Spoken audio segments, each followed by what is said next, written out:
ప్రైజ్లార్డ్ మామ. ప్రవక్త అయిన శామ్యూయల్ గురించి కథలాగా వివరించి చెప్పగలరా? చెప్పగలను బేట, మంచి ప్రశ్న వేస్తావు. ఈ రోజులలో శామ్యూయల్ గురించినటువంటి సమాచారం చాలా ప్రాముఖ్యమైనది. మీరు నాకు అడిగిన ప్రశ్న, ప్రవక్త అయిన శామ్యూయల్ గురించి ఒక కథ రూపంగా చెప్పమని అడిగారు. మంచి ప్రశ్న అడిగారు. తన సమాధానం కూడా ఇవ్వాలని ఆశపడుతున్నాను. ప్రవక్త అయిన శామ్యూయల్ గురించి, ఆయన యొక్క జీవితం గురించి మనము ఆలోచిస్తున్నప్పుడు మొదటి సమయంలో మనం చూస్తూ ఉంటాము. ఈ యొక్క సమూయేలు యొక్క జీవితం గురించి చెప్పక పూర్వము వాళ్ళ యొక్క తల్లిదండ్రుల గురించి చెప్పాలని ఆశపడుతున్నాను. సమూయేలు యొక్క తల్లి పేరు అన్న, వాళ్ళ నాన్న పేరు ఎల్కానా. కానీ సమూయేలుకి మరొక తల్లి కూడా ఉంది, పెనిన్నా. అంటే ఈ పెనిన్నా ఏ విధంగా తల్లి అవుతుంది సమూయేలుకు అని మీరు నాకు మరొక క్వశ్చన్ ఇస్తే దానికి మరొక సమాధానం చెప్తున్నాను. ఎందుకంటే ఎల్కానాకి ఇద్దరు భార్యలు. మొదటి భార్య అన్న, రెండవ భార్య పెనిన్నా.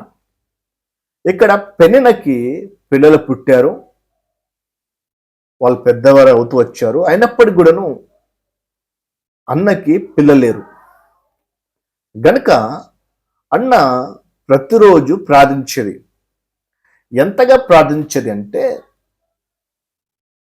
తన యొక్క గర్భము దేవుడే తెరిస్తే తప్ప నాకు పిల్లలు పుట్టరని ఆమె దేవుని యొక్క మందిరంలోనికి వస్తూ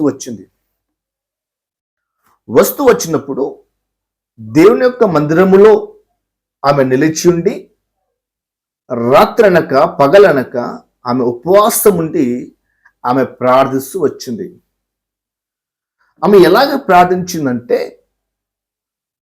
కేవలము పెదవులు మాత్రమే ఆడిస్తూ హృదయము నిండా ఆ బాధ, దుఃఖము, వేదన, అవమానాలన్నీ కూడా దేవుని యొక్క సన్నిధిలో కుమ్మరిస్తూ ఎంతగానో అంగలాల్సి దేవుని ఎదుట ఆమె ప్రార్థన చేసినట్టుగా మనం చూస్తున్నాము. అందుకని బైబిల్ గ్రంథంలో అప్పట్లో యాజకులు ఉండేవారు. యాజకులు అంటే ఎవరంటే, దేవుని యొక్క పనిని జరిగించువారు. అంటే నాకు చాలా చక్కగా అర్థమయ్యేటట్టుగా చెప్పాలి అంటే, ఇప్పుడు పాస్టర్ ఎలాగో అప్పట్లో యాజకుడు అలాగా వాళ్ళు దేవుని యొక్క పనిని జరిగించేవారు. ఇప్పట్లో సేవకులు కూడా దేవుని యొక్క పని జరిగించేవారు. అలాగా అన్న ప్రార్థిస్తున్నప్పుడు అక్కడ ఉన్నటువంటి ఒక ప్రవక్త లేదా యాజకుడు ఆ వ్యక్తి ఏలి చూసి, ఏమా నువ్వు ఏమైనా మత్తుదాగి నిద్రిస్తున్నావా, అంతగా అంగలారుస్తున్నావు, అంతగా ఏడుస్తున్నావు అన్నప్పుడు అన్న చెప్పిన మాట ఏంటంటే, నేను మత్తురాలై లేను, నేను మద్యమేమో తాగలేను, నేను ద్రాక్షసేమ పుచ్చుకోలేను, కానీ నా హృదయము దేవుని యొక్క సన్నిధిలో కుమ్మరిస్తున్నాను. ఎందుకు కుమ్మరిస్తున్నానంటే, నాకు కుమారుడు కావాలి అని కుమ్మరిస్తున్నా అని చెప్పాడు. అప్పుడు ఆ మాట విన్న ఏలి అన్న మాట ఏంటంటే, దేవుడు నీకు కుమారుడు అనుగ్రహిస్తాడు అని చెప్పాడు. ఆ చెప్పిన వెంటనే అన్న తిరిగి ఇంటికి వెళ్ళిపోయిన తర్వాత నిజంగానే యాజకుడు చెప్పినట్టుగానే ఆమె గర్భం ధరించి, ఆమె గర్భం నుంచి వచ్చిన గొప్ప ప్రవక్త పేరే సమూయేలు. ఆ సమూయేలు పుట్టిన తర్వాత చాలా చిన్నవాడిగా ఉన్నప్పుడే ఆమె తిరిగి దేవుని మందిరానికి తీసుకుని వస్తూ ఉంది. ఎందుకొరకే సమూయేలును దేవుని యొక్క మందిరానికి తీసుకొని వస్తా ఉంది అంటే, సమూయేలు పుట్టక పూర్వమే అన్న దేవునితో నిబంధన చేసుకుంది. ఏమని నిబంధన చేసుకుందంటే, ప్రభువా నువ్వు నాకు కుమారుని అనుగ్రహిస్తే నా కుమారుని యొక్క సన్నిధికి ఇచ్చేస్తాను, లేదా సేవకు ఇస్తాను అని ఒక మొక్కుబడి చేసుకుంది. ఆ మొక్కుబడి ప్రకారంగానే సమూయేలుని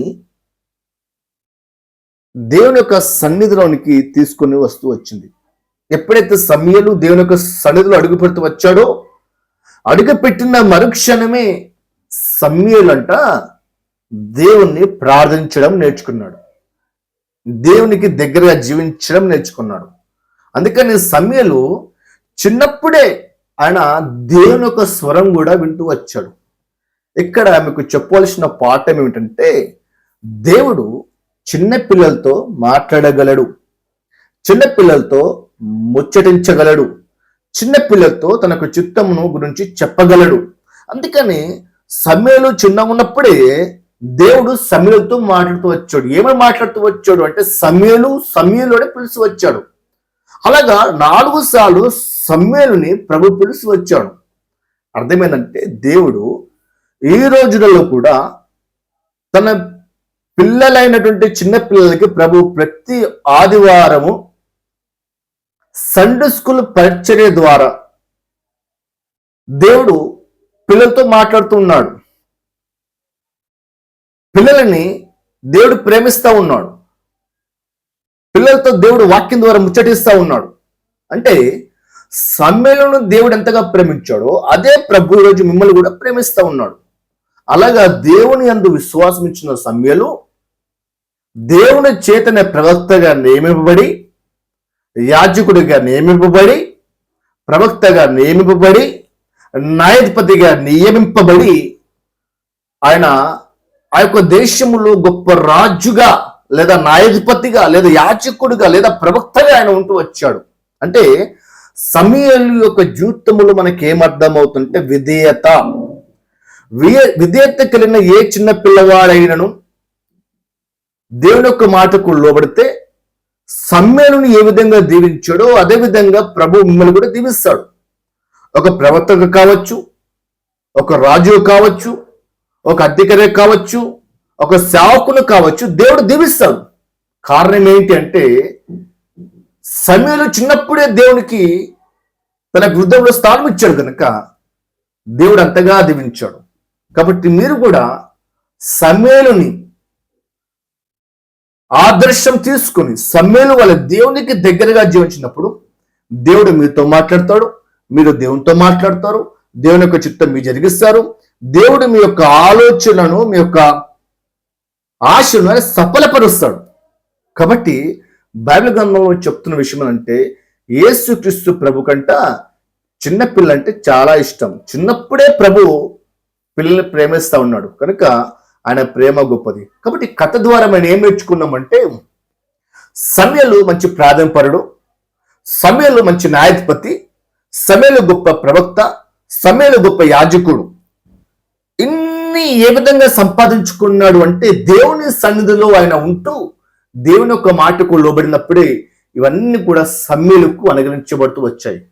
కాబట్టి మీరు కూడా సండే స్కూల్ వెళ్ళినప్పుడు దేవుని యొక్క మాటను చాలా శ్రద్ధగా విన్నప్పుడు ఆ సండే స్కూల్ టీచర్ ద్వారా దేవుడు మీతో మాట్లాడతాడు.